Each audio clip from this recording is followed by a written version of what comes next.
વૈષ્ણવો જય જય શ્રી ગોકુલેશ વૈષ્ણવ આપણે સત્સંગમાં ગઈકાલે અધ્યાય 20નો પૂરો કર્યો। આજે આપણે અધ્યાય 21માં પ્રવેશ કરીશું। શ્રી મહાપ્રભુજીના મતે આ વેણુગીતનો જે અધ્યાય છે એ 18મો અધ્યાય થાય છે, કારણ કે મહાપ્રભુજીએ 3 અધ્યાય 12, 13, 14 એ પ્રક્ષિપ્ત કર્યા છે, એટલે દસમ સ્કંદમાં મહાપ્રભુજીએ 90ના બદલે 87 અધ્યાયો માન્ય કર્યા છે। આ 18મો એટલે કે 21મો અધ્યાય વેણુગીત નામથી જાણીતો છે। આમાં વેણુની જળ ચેતન પર અસરોનું ખૂબ સુંદર વર્ણન કરવામાં આવેલું છે। મહાપ્રભુજીની દૃષ્ટિએ તામસ પ્રમેય પ્રકરણનો આ છેલ્લો એટલે કે 7મો અધ્યાય છે, તે એક ધર્મી સ્વરૂપ ગણાય છે। હવે આપણે આ અધ્યાયની વાત, વેણુગીતની વાત શરૂ કરીએ એ પહેલાં એક વેણુનાદનું એક સુંદર કીર્તન આપ શ્રવણ કરો। વેણુ ધર્યો કર ગોવિંદ ભૂન નિધાન, વેણુ ધર્યો કર ગોવિંદ ભૂન નિધાન, વેણુ ધર્યો કર ગોવિંદ ભૂન નિધાન, વેણુ ધર્યો કર ગોવિંદ ગુણ નિધાન, જાતિ હુતી બાન કાજ સખીની સંગ, રહી ઠગી સુનત કાન, વેણુ ધર કર ગોવિંદ ગુણ નિધાન, મોહત સહજ સકલ મૃગ ખગ પશુ, બહુવિધિ સપ્તક સુર બંધાન, ચતુર્ભુજ દાસ ગિરિધર તનુ મનો, ચતુર્ભુજ દાસ ગિરિધર તનુ મનો, ચોરી લિયો કરી મધુર ગાન, વેણુ ધર્યો કર ગોવિંદ ગુણ નિધાન, વેણુ ધર્યો કર ગોવિંદ ગુણ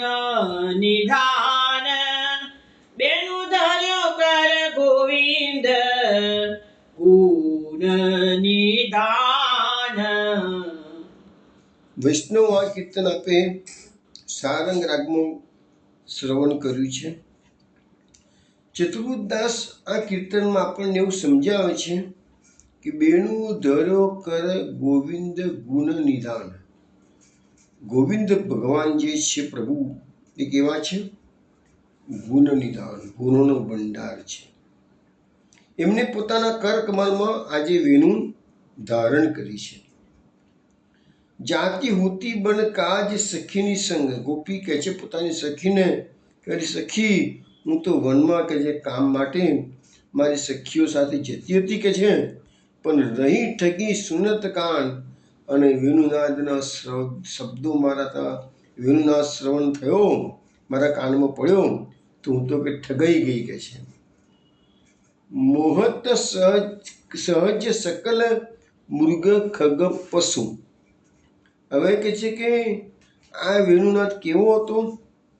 સકલ મૃગ એટલે મૃગલા, ખગ એટલે પક્ષી, પશુ એટલે પશુ, તો હવે કે છે કે આ બધાને સહેજમાં આ બધાને આ વેણુનાદે મોહિત કરી દીધા છે। આપણે જે વેણુનાદમાં આજે વર્ણન કરવાના છીએ એમાં મૃગલાનો એક આખો અલગ શ્લોક આવે છે, પક્ષીઓનો પણ અલગ શ્લોક આવે છે, પછી પશુમાં ગાયનો એક અલગ શ્લોક આવશે, બધાના અલગ અલગ શ્લોકો છે, અને કેવી કેવી અસરો થાય છે એનું ખૂબ સુંદર ભાગવતમાં વર્ણન છે।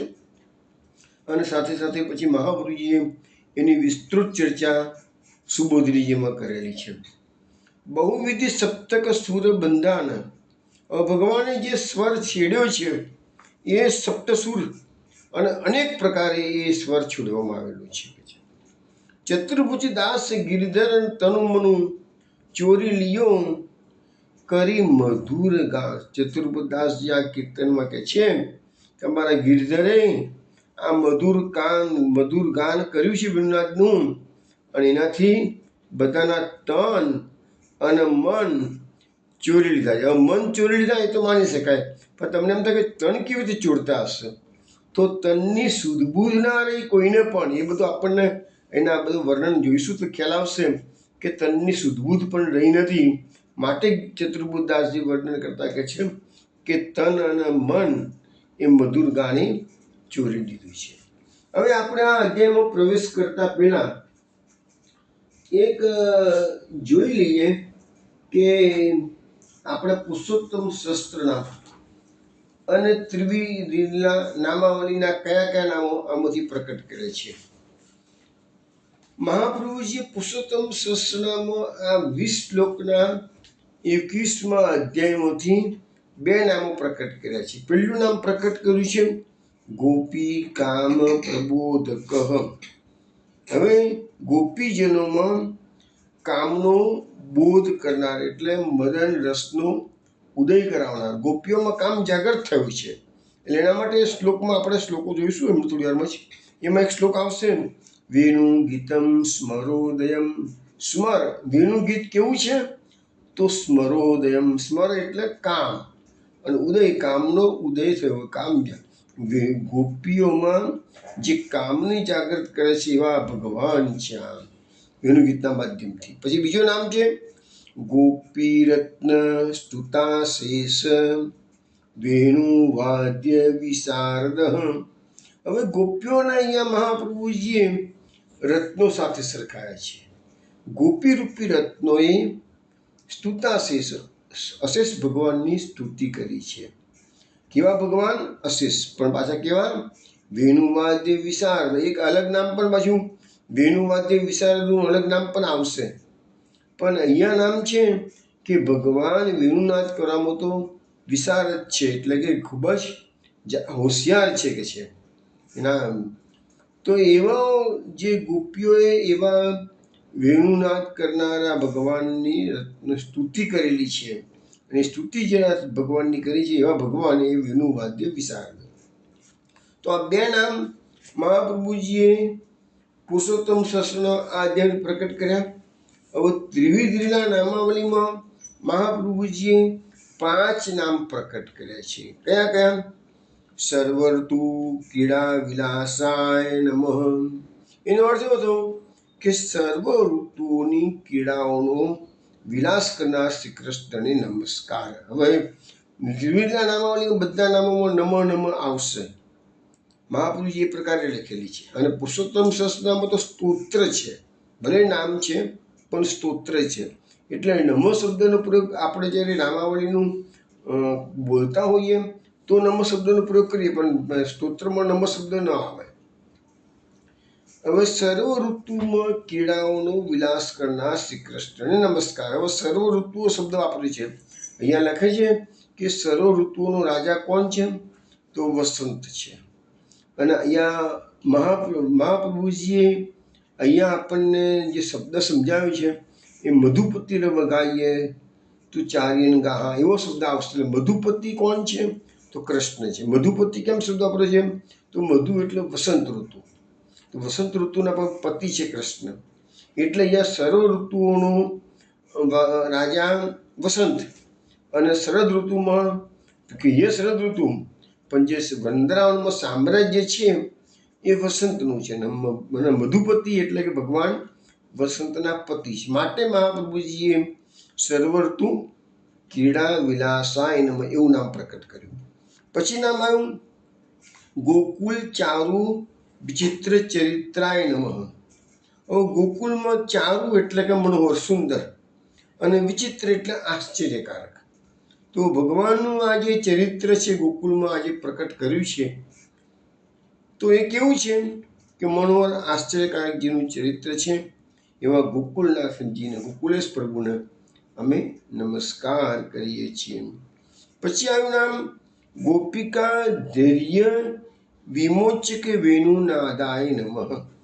તો ગોપિકાઓના ધૈર્યને, ગોપિકાઓની જે ધીરજ છે એ ધીરજ એવો રહી નથી, કારણ કે એ નામ એમને જેવો વેણુનાદ સાંભળ્યો તો ગોપિકાઓમાં સ્મરોદયમ કામ જાગૃત થયું છે.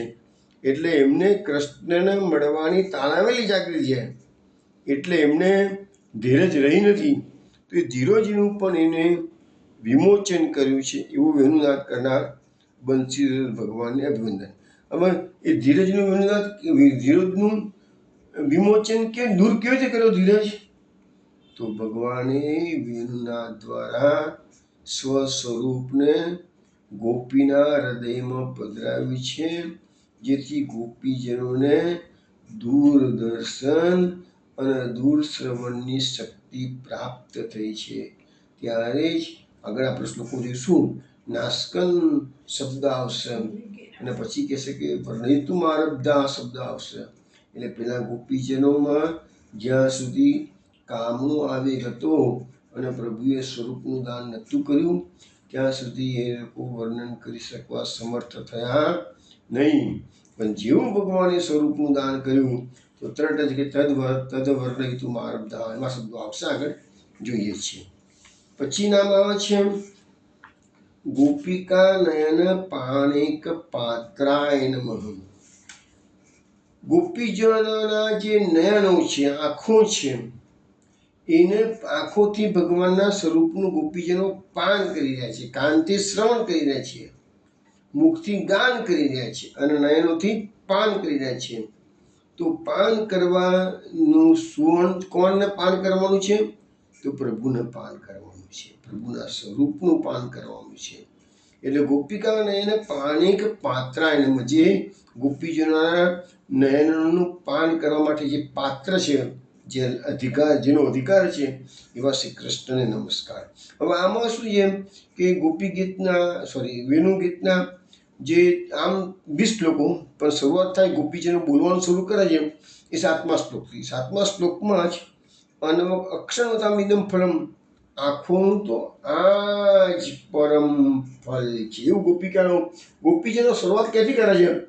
આંખોનું તો આ પરમ ફળ છે.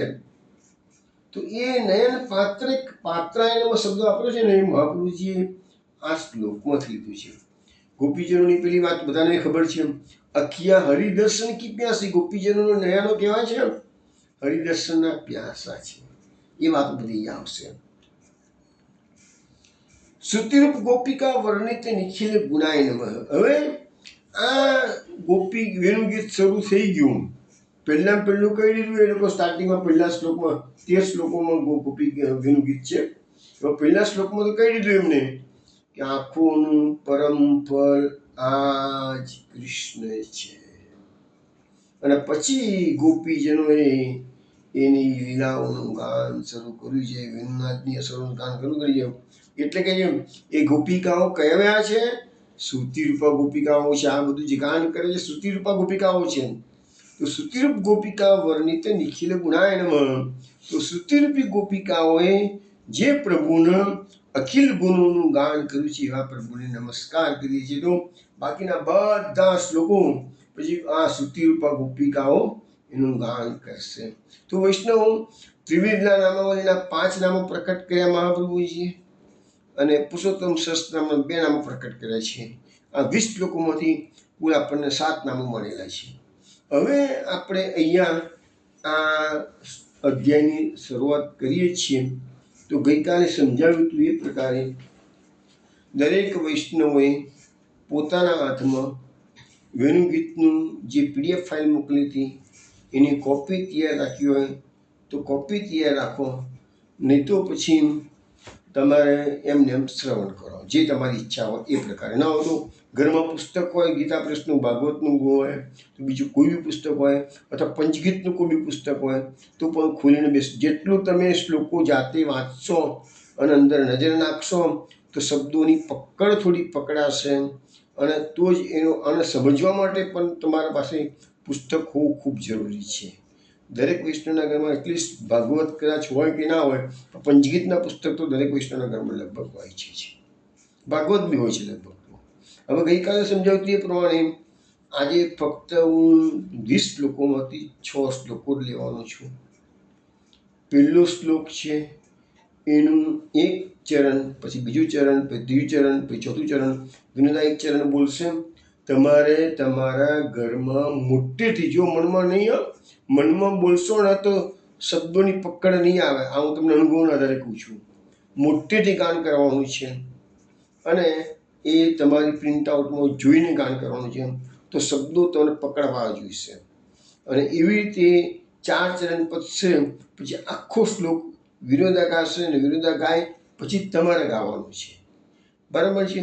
અને એ સ્ટેજ પૂરું થશે પછીનું 6 શ્લોક વિનોદા એક સાથે ગાન કરશે અને તમારે પણ 6 શ્લોકનું એની સાથે પછી અલગથી ગાન નથી કરવાનું, એની સાથે જ ગાન કરવાનું છે.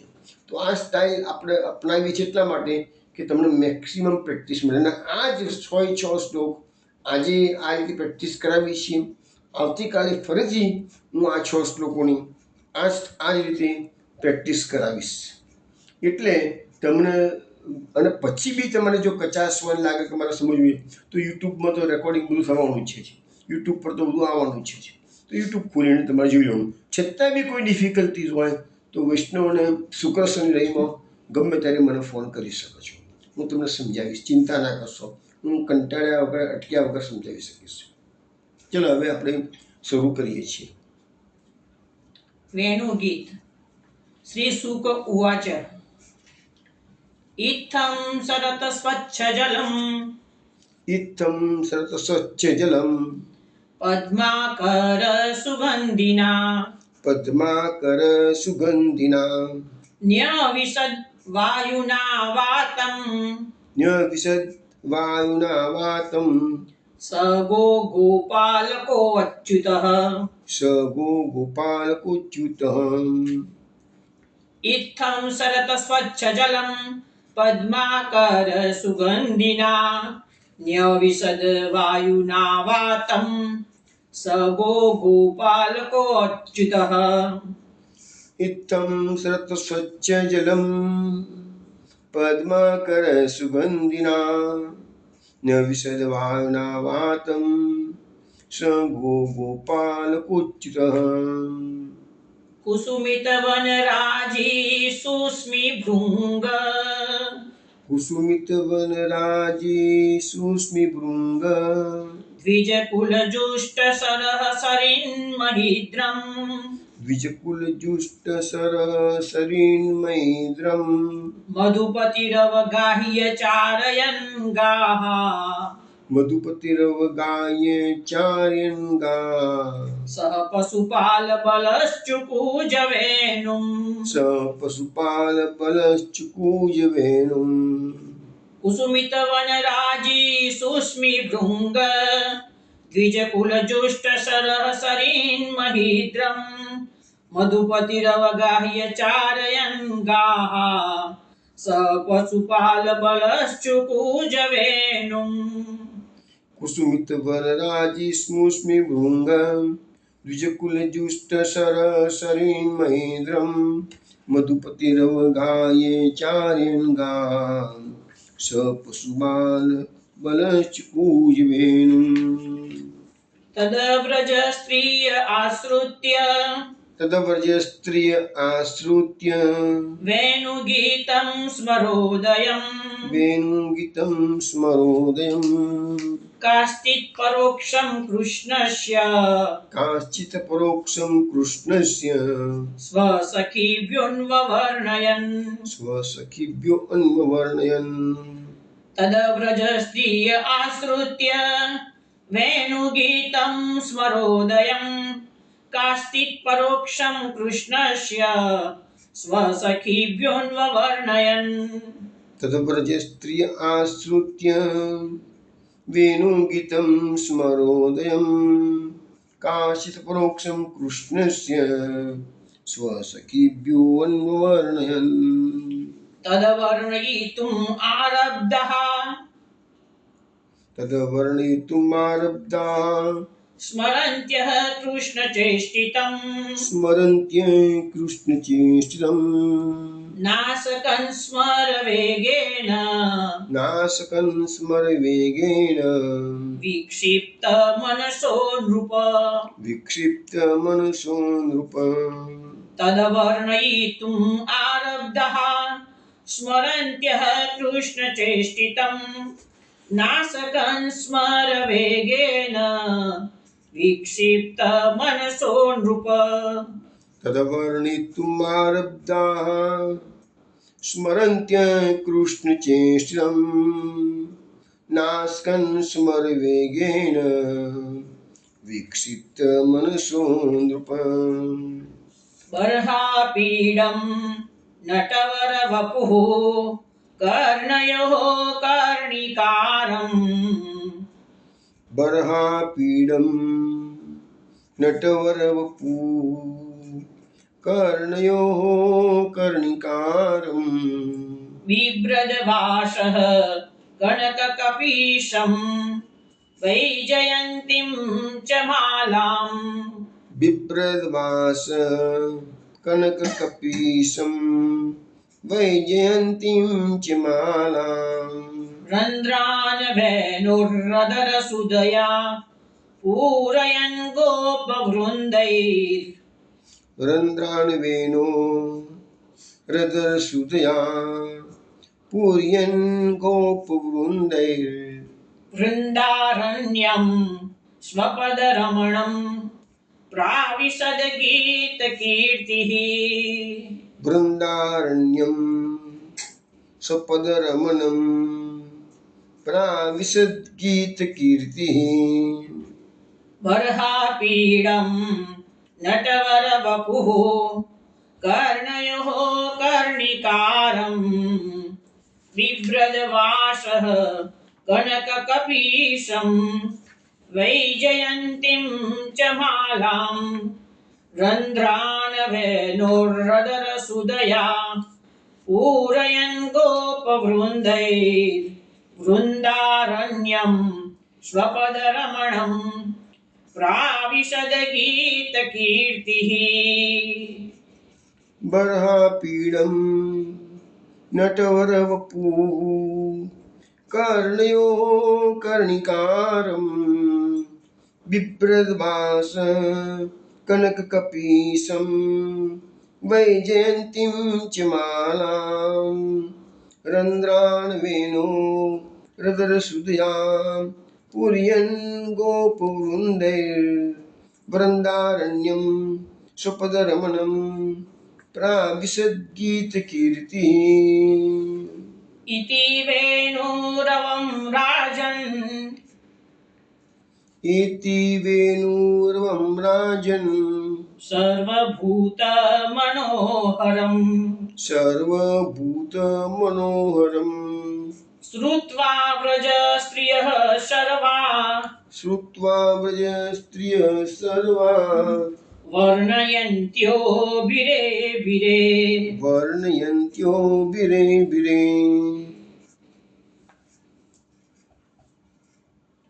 इति वेणु હવે પહેલેથી બધા ફરીથી 6 શ્લોકનું ગાન થાય છે.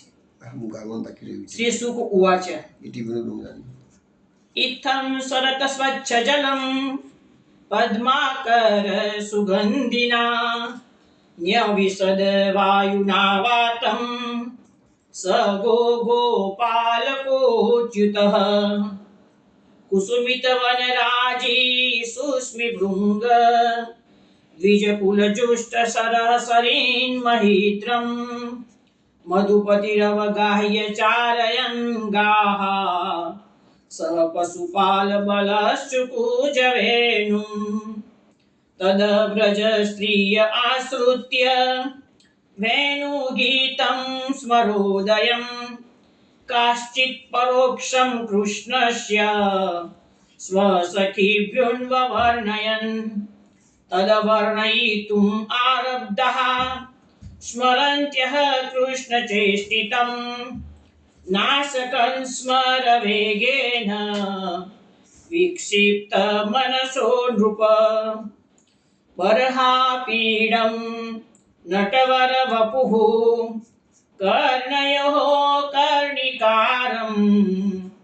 બિભ્રદવાસઃ કનકકપીશમ વૈજયંતીમ ચ માલામ રંદ્રાન વેનો હૃદરસુદયા પૂરયન ગોપવૃંદૈ વૃંદારણ્યમ સ્વપદરમણમ પ્રાવિશત ગીતકીર્તિઃ ઇતિ વેણુરવમ રાજન સર્વભૂતમનોહરમ શ્રુત્વા વ્રજસ્ત્રિયઃ સર્વા વર્ણયન્ત્યો વિરે વિરે. વૈષ્ણવો, હવે હું તમને આ વેણુ ગીતની જે સુબોધનીજીના આધારે જે અર્થઘટન છે એ સમજાવીશ. સૌથી પહેલાં હું એક શ્લોક લઈશ. એ શ્લોકની અંદર જે શબ્દો આવે છે એ શબ્દોનું છૂટા પાડીને એના અર્થ સમજાવીશ. પછી આખા શ્લોકનું ભાષાંતર સમજાવીશ. પછી એની સુબોધની સમજાવીશ. આ રીતે આપણે શાંતિથી વેણુ ગીતને પચાવવું છે. વેણુ ગીતને પૂરેપૂરું સમજવું છે, કારણ કે આપણા પુષ્ટિ માર્ગમાં 5 ગીતોનું ઘણું મહત્વ છે. એટલે તમને થોડો પ્રયત્ન મારો એવો છે કે તમે પૂરેપૂરું સમજી શકો.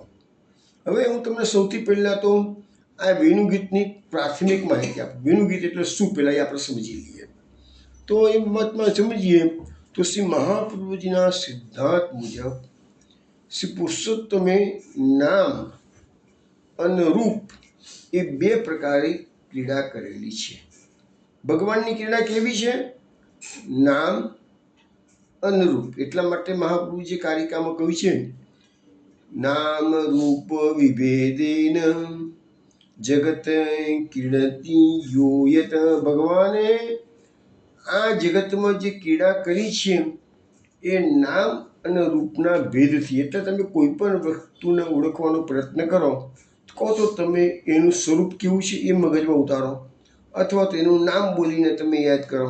ઘણી વખત વર્ષો પહેલાં કોઈ મિત્ર મળ્યો હોય, ચહેરો ભૂલી પણ ગયા હોય, પણ તમને એનું નામ યાદ રહી ગયેલું હોય કે આ ફલાણી વ્યક્તિને મારા સાથે મારો સંબંધ હતો એમ.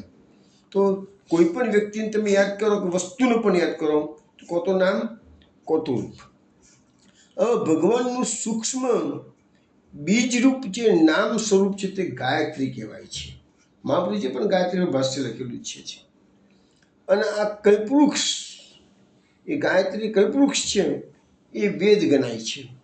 અને આ કલ્પવૃક્ષનું જે ફળ છે એ જ શ્રીમદ ભાગવત. હવે બીજ અને વૃક્ષ કરતાં ફળ વધારે ઉત્તમ હોય. આપણને ગમે તેટલા વૃક્ષો નસી હોય પણ જો ફળ ન આપતા હોય તો વૃક્ષનો કોઈ અર્થ રહેતો નથી. પણ અહીંયા જે વેદરૂપી જે કલ્પવૃક્ષ છે અને એનું જે ફળ છે એ શ્રીમદ ભાગવત છે કે છે.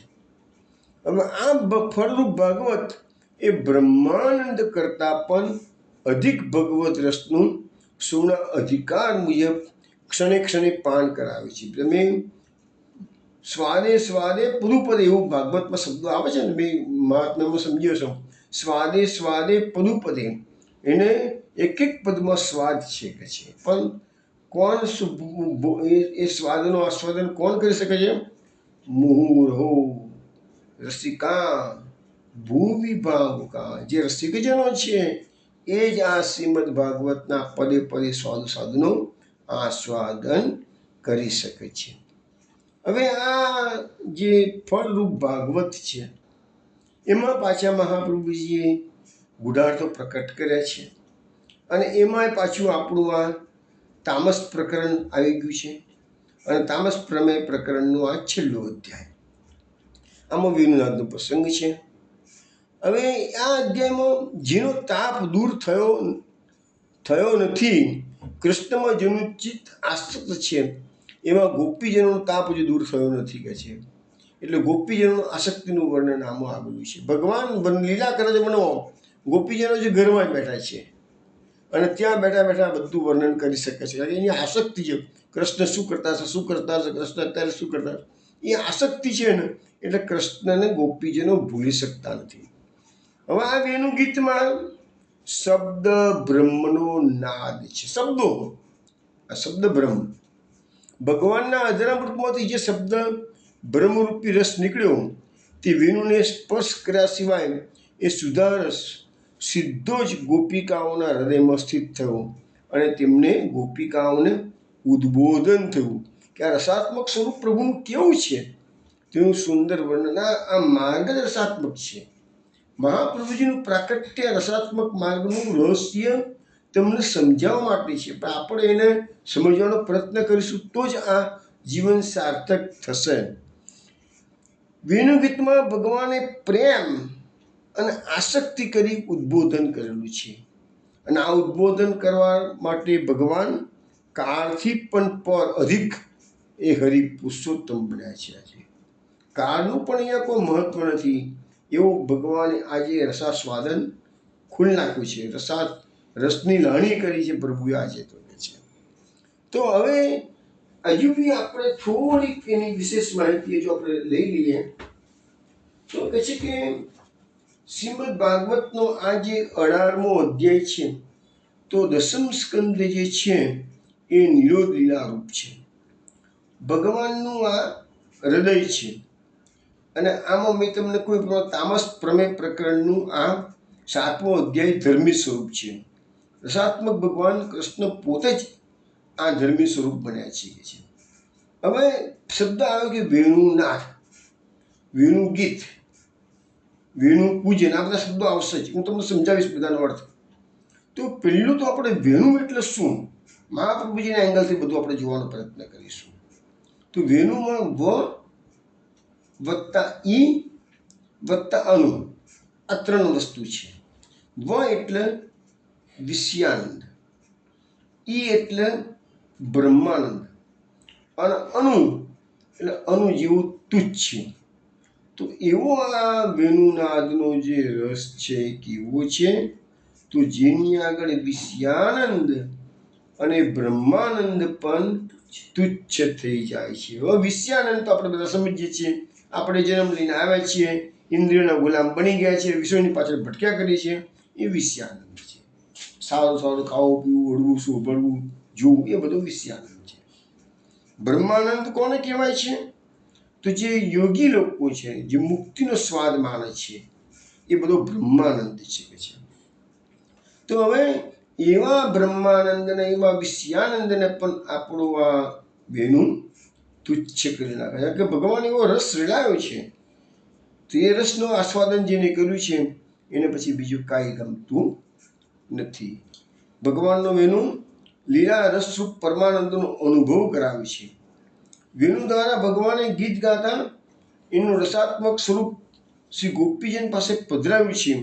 શ્રી ગોપીજને તેનું વર્ણન 13 શ્લોકો, પહેલા 6 શ્લોકોમાં આ બધી પ્રાથમિક માહિતી આપશે કે વેણુ ગીત ભગવાને શરૂ કર્યું તો શું શું થયું.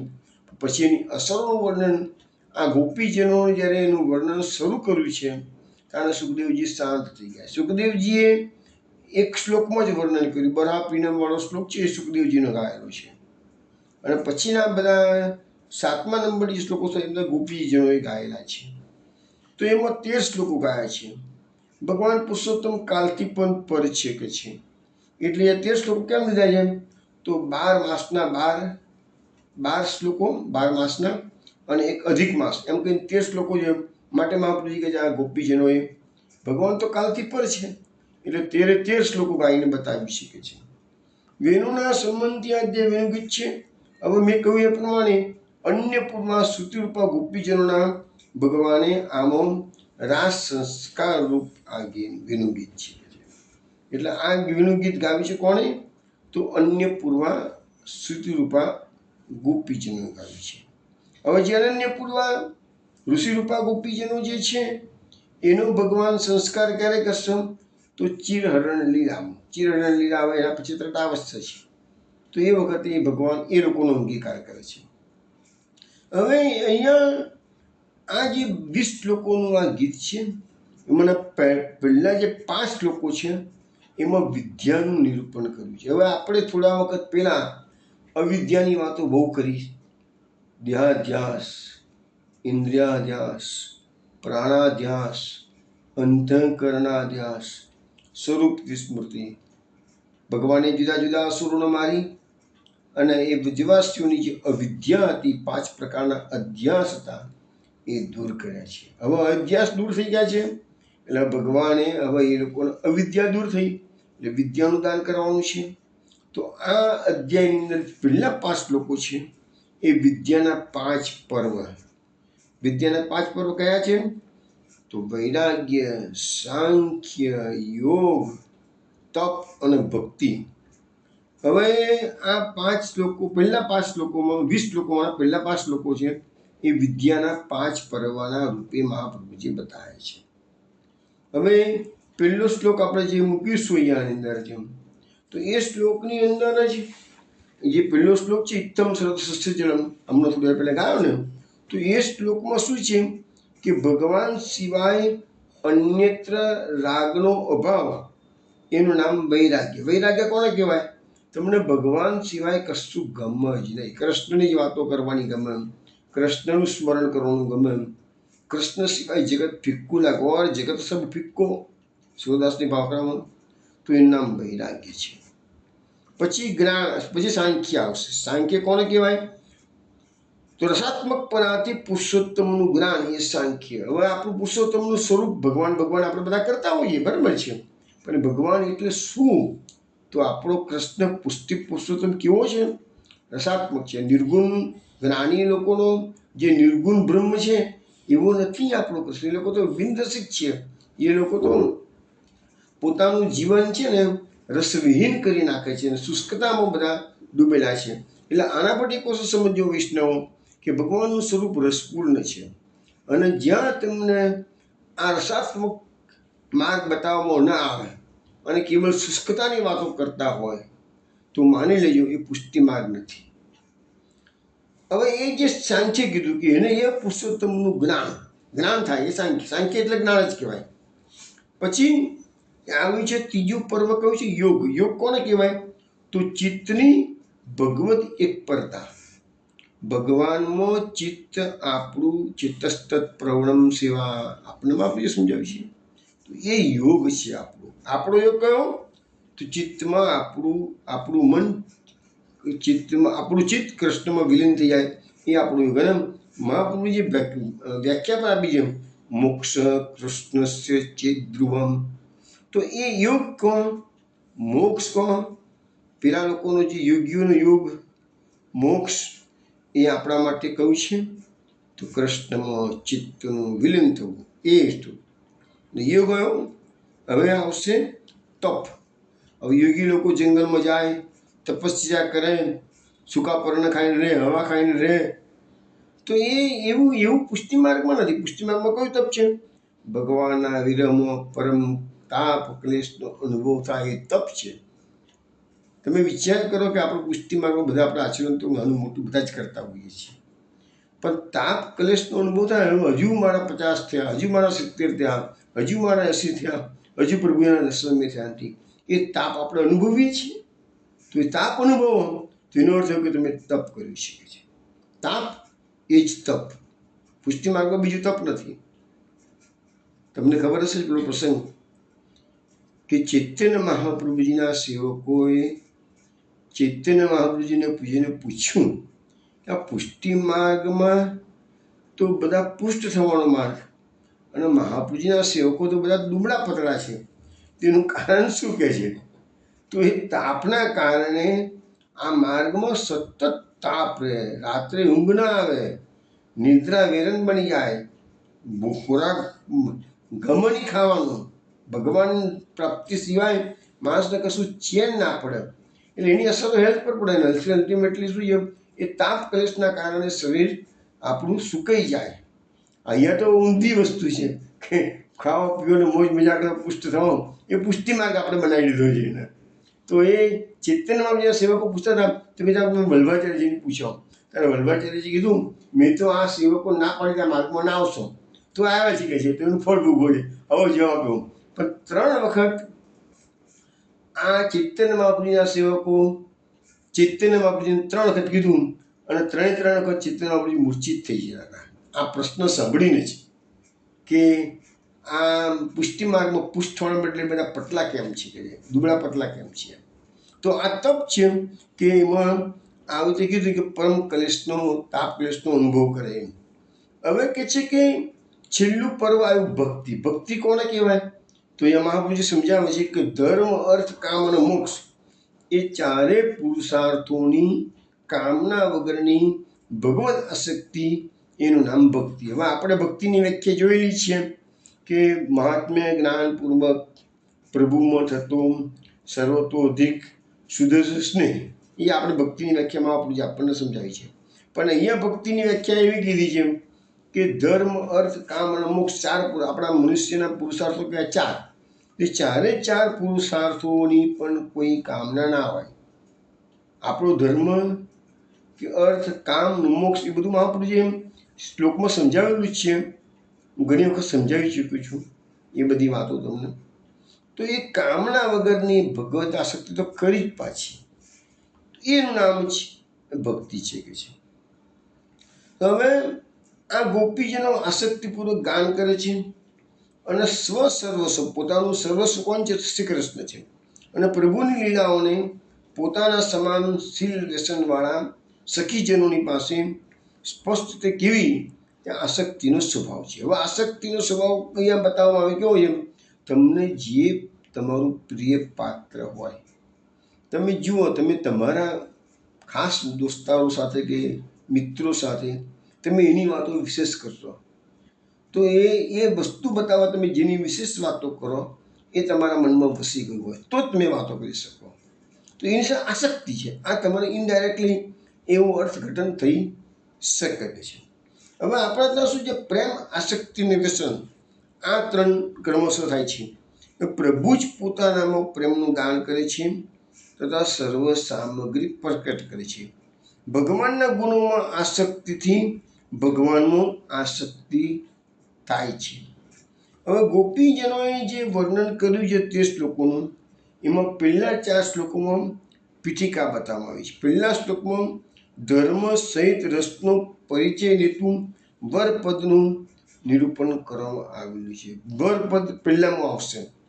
પછી બીજામાં કેવળ રસની ઓળખ લેતું નટપદનું નિરૂપણ કરેલું છે. ત્રીજામાં વેણુ પુરાણ અને ચોથામાં સ્વચ્છંદ પાદ વિહારનું વર્ણન કરવામાં આવ્યું છે. એમ કરીને પહેલા 4 શ્લોકોમાં પીઠિકા લીધી. પછીના 6 શ્લોકોમાં ભગવાનના જે 6 ગુણો છે એનું નિરૂપણ કર્યું છે. તો કયા કયા 6 ગુણ છે ભગવાનના? ઐશ્વર્ય, વિદ્ય, યશ, શ્રી, જ્ઞાન, વૈરાગ્ય. તો હવે જે 5મો શ્લોક છે, એટલે કે આમ 6 શ્લોકોનો પહેલો શ્લોક છે, એમાં શું કહે છે કે મૂઢ મટ્ટી જે હરણા છે એ પણ ઈશ્વરનું પૂજન કરે છે, તો એને ભગવાનનું ઐશ્વર્ય કીધું છે. એ બધી વાતો આવશે. ધન્યાસ્તુ મૂઢ મતોપી હરિની રામ, એ બધી વાતો આવશે. પછી વીર્ય કોને કહેવાય? તો દેવ સ્ત્રી, આકાશમાં જે સિદ્ધ પુરુષો છે, દેવાંગનાઓ પોતાના પતિઓ સાથે જઈ હતી અને ભગવાનનું આ વેણુ ગીત સાંભળ્યું તો બધી મૂર્છિત થઈ ગયેલી છે. તો એ દેવ સ્ત્રીઓ જે મૂર્છિત થઈ ગઈ છે એ ભગવાનનું વીર્યનું ગુણ છે કે છે. પછી જે ગાયો છે એ બધી મૂઢ પશુઓ છે બધા, બરાબર છે. તે ભોજનમાંની આસક્તિ, હવે બધા પશુઓ હોય, મૂઢ પશુ હોય, એને ભોજન પ્રત્યે આસક્તિ વિશેષ હોય, તો ખાવા માટે તો છોડે નહીં કે છે. પણ અહીંયા લખ્યું છે કે એ બધી આસક્તિ પણ અટકાવી દે છે. ભગવાનનું ગાન એ મૂઢ પુરુષ પશુઓ મોઢામાં કોળીઓ મૂકેલું હોય, ઘાસનું તનકલું, તે એમને અટકી જાય છે. એનું નામ યશ. પછી સ્વ સમાન સેવક તે સ્ત્રી છે, એટલે પક્ષીઓ છે એ કહે છે કે ભાઈ આ બધા પક્ષીઓ છે એ મુનિજનો પોતે જ આ ભગવાનની લીલાઓના દર્શન શ્રવણ કરવા માટે પક્ષીઓ બનીને આવી ગયેલા છે કે છે. તો એ બધું ભગવાનનો શ્રી છે. અને પછી શું? સ્વભાવ નદીઓ જે છે એ નદીઓ જે છે એ પણ એનો જ્ઞાન છે કે નદીઓ પણ એનો સ્વભાવ, નદી હંમેશા વહેતી રહે, પણ નદી પણ આ ગાન સાંભળવા માટે સ્થિર થઈ ગયેલી છે. એટલે મેને સ્વભાવનો વિજય રહ્યો છે, માટે જ્ઞાન છે. અને સર્વસ્વના નિવેદનપૂર્વક પ્રભુના પરિશ્રમનું નિવારણ કરી હરિના પણ હરિસમામાં વૈરાગ્ય. એટલે ગિરિરાજજીનું વર્ણન જે આવશે હરિદાસવરીય શબ્દ વાપરેલો છે. અને ભગવાનની એ ગિરિરાજજી ભગવાનની સેવા કરે છે. શું સેવા કરે છે એ બધી વાતો એ વખત જોઈશું. તો એ ગિરિરાજ ધારણની લીલા જે છે, ગિરિરાજજીની જે સેવા છે, હરિદાસવરીયનું સ્વરૂપ છે, એ બતાવવામાં આવે છે. તો એને વૈરાગ્ય કહે છે. એક એક શ્લોકો આપણે જોઈએ છે, ડિટેલ્સમાં જઈશું. અને પછીના 2 શ્લોકોમાં પાછા પ્રભુનું સ્વચ્છંદ પાદ વિહારનું વર્ણન છે. પછી એક શ્લોકમાં વિરુદ્ધ ધર્મ અને કહીને ભગવાનનો વિરુદ્ધ ધર્માશય દર્શાવ્યો છે કે છે. અને આવી રીતે પછી અને છેલ્લો જે શ્લોક રહ્યો એમાં ગોપીજનને આ વેણુગીતથી પ્રાપ્ત થયેલા ફળનું વર્ણન છે. તો આવી રીતે આપણને ટૂંકામાં મેં તમને એનો આ વેણુગીતનો પરિચય કરાવી દીધો. હવે આપણે વેણુગીતના એક એક શ્લોક પર જઈએ છીએ. એની પહેલા આપણે વેણુગીતના શ્લોક આ અધ્યાયની શરૂઆતમાં જ મહાપ્રભુજીએ 4.5 કારિકા લખી છે. એ કારિકા તમને હું શ્રવણ કરાવી દઉં, ટૂંકામાં એનો અર્થ સમજાવી દઉં. અષ્ટાદશે ગોપિકાનામ આસક્તિ વર્ણતે સ્ફુટામ વર્ણ વર્ણક ભેદેને ગોપાનામપી સુવોચતે પ્રવેશ કુજને તાસામ ઉદ્બોધાય નિરૂપિતે તદબોધકમ પ્રસક્તાય તદાસક્ત ભવંતી આસક્તિ પ્રેમ પૂર્વૈવ પ્રેમાપી હરિણા કૃતમ ઉદ્બોધકમ ચ હરિણા કૃતમ નાન્યે કેનચિતમ આસક્ત્યા વર્ણનમ તસ્માદ વિદ્યાંત વર્ણતે સ્ફુટમ કાલાદિકો હરિશ્ચાત્ર પુરુષોત્તમ એવ ચ ત્રયોદશ વિદ્યા લીલા ઉક્તા પૃથક પૃથક. આ કુલ મહાપ્રભુજીએ આ અધ્યાયની સ્ટાર્ટિંગમાં જ 4.5 કારિકાઓ લખી છે. એમાં ટૂંકામાં કહું તો આ 18મો અધ્યાય કહેવાય મહાપ્રભુજીની દ્રષ્ટિએ. આમ 21મો અધ્યાય. એમાં ગોપીજનોની આસક્તિનું વર્ણન કરવામાં આવેલું છે. અને સાથે સાથે આ લીલામાં ગોપો પણ ભગવાન સાથે છે. ગોપાલકો અચ્યુત શબ્દ આવશે ને, તો એ ગોપાલો પણ ગોવાળિયાઓ પણ જોડે છે કે છે. પછી ઉદ્બોધન માટે વનમાં પ્રવેશ એનું નિરૂપણ કરવામાં આવ્યું છે. અને ભગવાનમાં જે આસક્ત હોય, ભગવાનના ગુણમાં પણ આસક્ત થવાનું છે, એની બધી વાત પણ કરવામાં આવેલી છે. પછી લખ્યું છે ભગવાનમાં હવે પ્રેમ થઈ ગયો છે, પછી આસક્તિ થવાની છે ભગવાન બધાને, એ બધી વાતો કરવામાં આવેલી છે. અને પંચપર વિદ્યાના અંતે આસક્તિથી એનું આ બધાનું સ્પષ્ટ નિરૂપણ કરવામાં આવેલું છે. અને હરિ એ કાલથી અધિક છે, પુરુષોત્તમ છે, અને એટલા માટે આ બધી લીલા 13 પ્રકારે એનું ગાન આમાં કરવામાં આવેલું છે. આ મહાપ્રભુજીની 4.5 કારિકાનો મેં ટૂંક સાર જણાવ્યો. હવે આપણે વેણુગીતના એક એક શ્લોક જોતા જઈએ.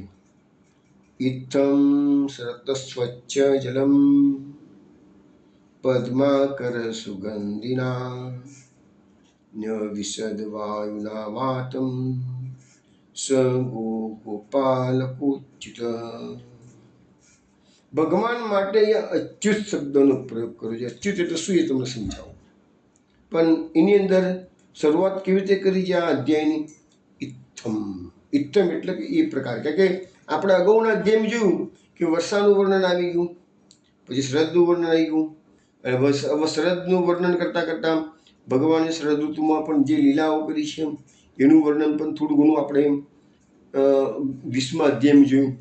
પણ અહીંયા ભગવાને આ શરદ ઋતુના કારણે જે વેણુનાદ કર્યું છે એ લીલા 21મા અધ્યાયમાં વર્ણવવામાં છે. એટલે હું શું કહે છે?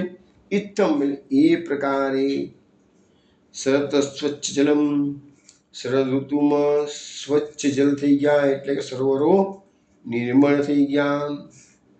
પદ્માકર સુગંધીના, પદ્માકર એટલે કમળના જે સમૂહ હતા એના પરથી સુગંધિત વાયુના વાતમ એટલે એ પદ્માકર કમળોના સમૂહના ઉપરથી સુગંધિત વાયુ વાયો.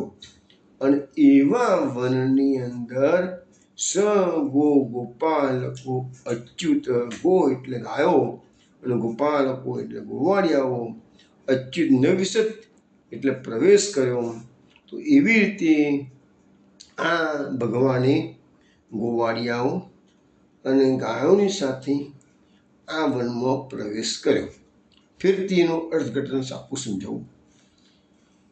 આ પ્રકારે શરદ ઋતુએ વંદરાવનના જલ સ્વચ્છ કરી લીધા. કમળના સમૂહથી સુવાસિત વાયુ ચારે બાજુ વાહતો હતો. ત્યારે અચ્યુત ભગવાને ગાયો અને ગોપકુમારોને લઈને શીતળ સુવાસિત જળવાળા વનમાં પ્રવેશ કર્યો. હવે આપણે એથી સુબોધીને જે સમજવાનો પ્રયત્ન કરીએ અને સાથે સાથે થોડું બીજું વિવેચન છે એ પણ જોઈ લઈએ છીએ આપણે. અમે એમાં શું કહે છે કે ભગવાનની લીલા માટે શરદ ઋતુ વ્રજમાં આવી હતી.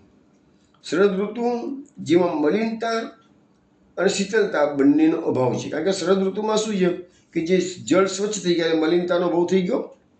અને શીતળતા એટલા માટે કે સમશીતોષ્ણ વાતાવરણ આગળ આવશે છે, તો સમશીતોષ્ણ વાતાવરણ છે. એટલે જે એના પછી જે શિયાળો આવશે તો શિયાળાની શીતળતા અહીંયા નથી કે છે, અહીંયા તો સમશીતોષ્ણ વાતાવરણ છે. શરદ ઋતુ ચોમાસા જેવું મલિન જળ નથી, શિયાળાની શીતળતા પણ નથી કે છે. તેથી ઋતુ ચોમાસાના 4 મહિના વાદળ ઘેરા આકાશના કારણે ચંદ્ર દર્શન થઈ શકતું હતું નહીં. શરદ ઋતુનો ચંદ્ર વધુ આકર્ષક લાગે છે અને સુંદરતા અને સુખીભરી શીતળતાનો સમન્વય આ ઋતુના ચંદ્રમાં જોવા મળે છે. હવે ભગવાને વેણુનાદ માટે શરદ ઋતુ કેમ પસંદ કરી છે? તો જવાબ આપવામાં આવે છે કે વેણુનાદ તો પ્રભુ નિત્ય કરતા હતા, પરંતુ શ્રીમદ ભાગવતમાં જ્યારે મહર્ષિ વેદ વ્યાસે ઇત્થમ શ્રત સચ્ચિજલમ શબ્દ વાપર્યો તો એટલે આપણને ખ્યાલ આવે છે કે ભગવાનનો વેણુનાદ તો 12 માસ 24 કલાક સદાય ભક્તોને આકર્ષણ કરતું જ રહ્યું છે.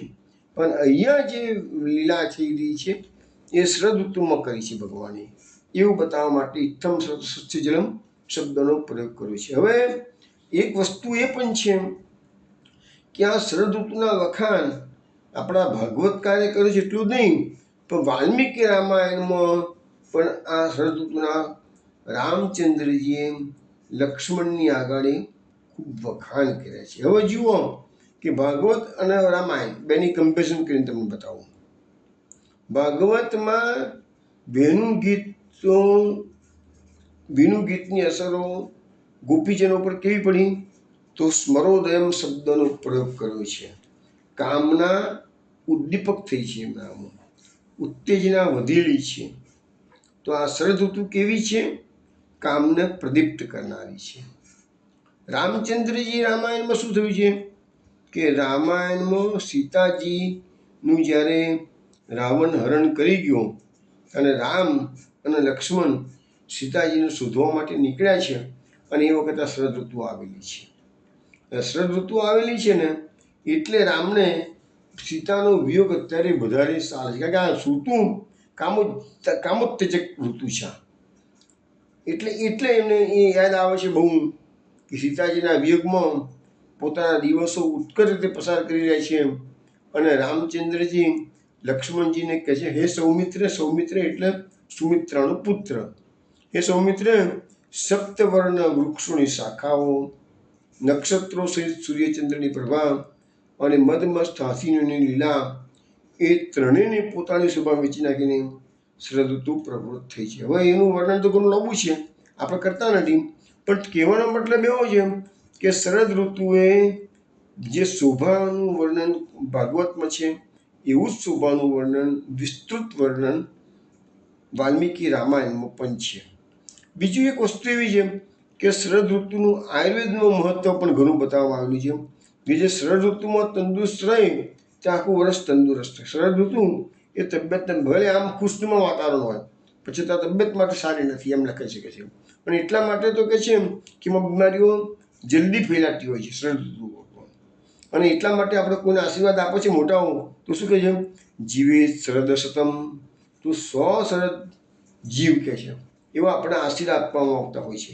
તેમાં શરદ ઋતુનો જ મહિમા છે, બીજી કોઈ ઋતુ કહેવામાં આવતી નથી. હવે ભગવાને અચ્યુત ભગવાને અહીંયા વનમાં પ્રવેશ કર્યો તો સ ગો ગોપાલકો અચ્યુત.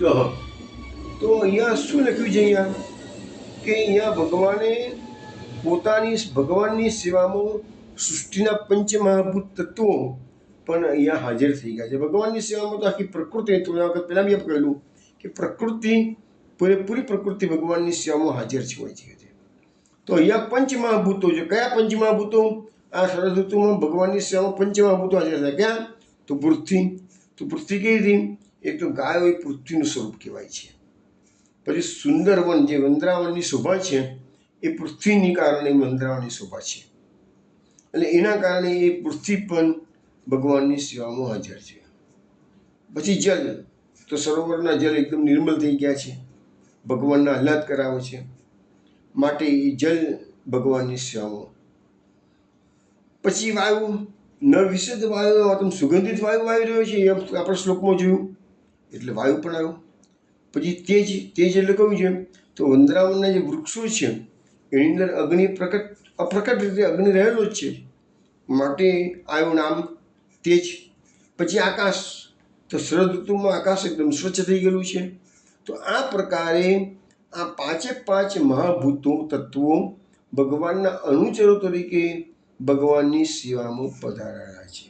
ભગવાન પુત્ર પર પધાર્યા, વૃંદાવનમાં લીલાઓ કરવાની છે, પણ એ પ્રકૃતિના 5 તત્વો છે, 5 મહાભૂતો છે, એ પણ સેવામાં હાજર થઈ ગયા છે.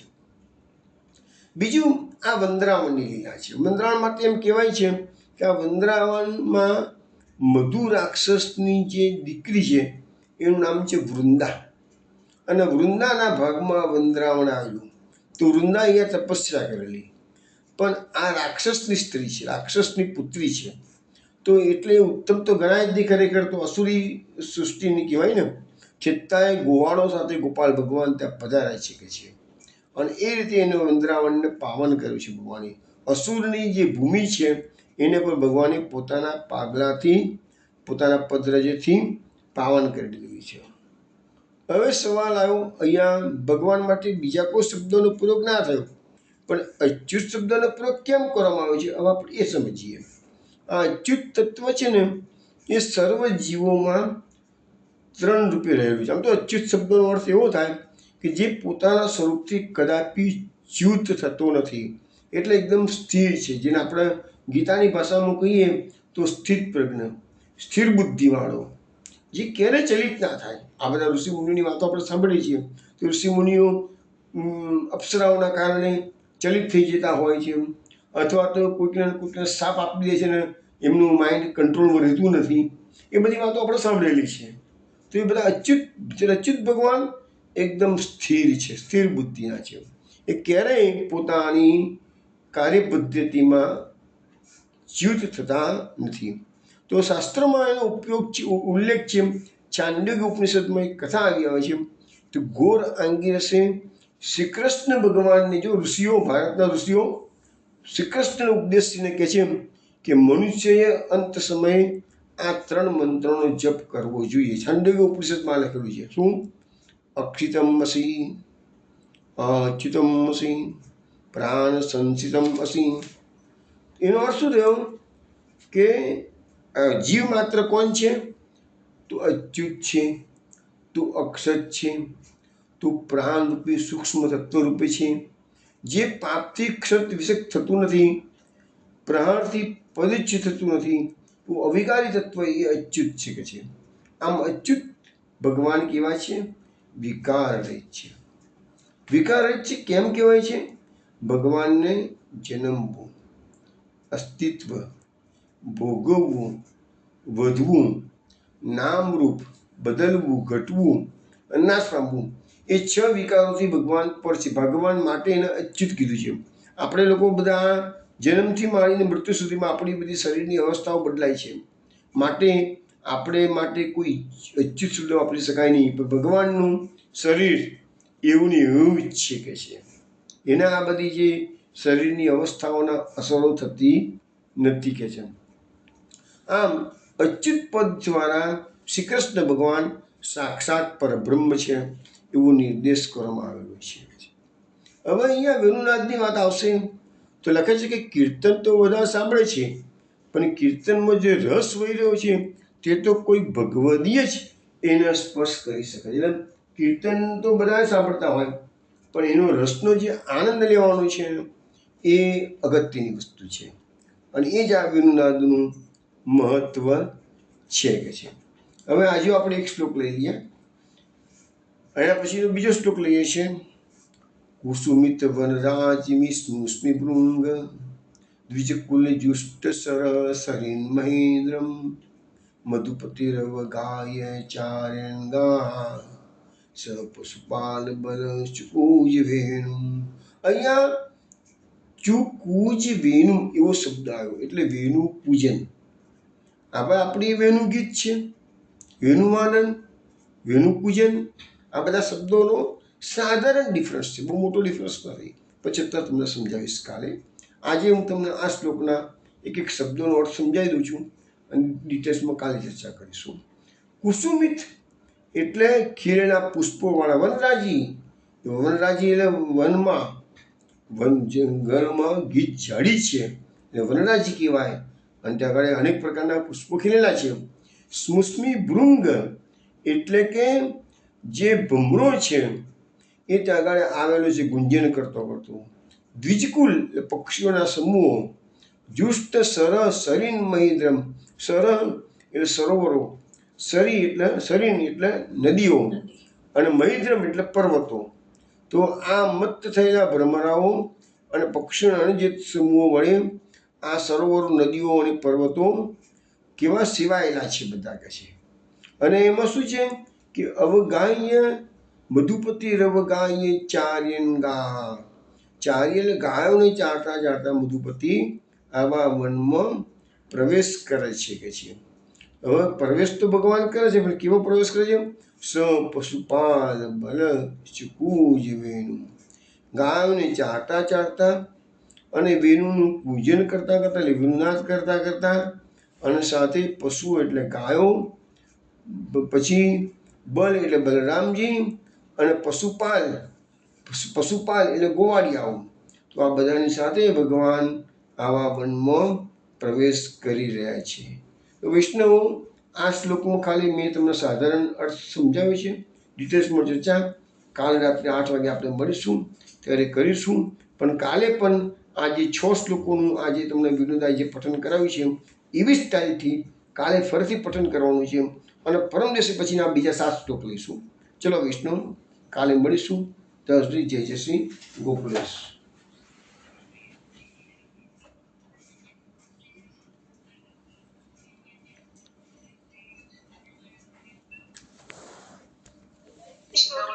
જય જય શ્રી ગોકુલેશ.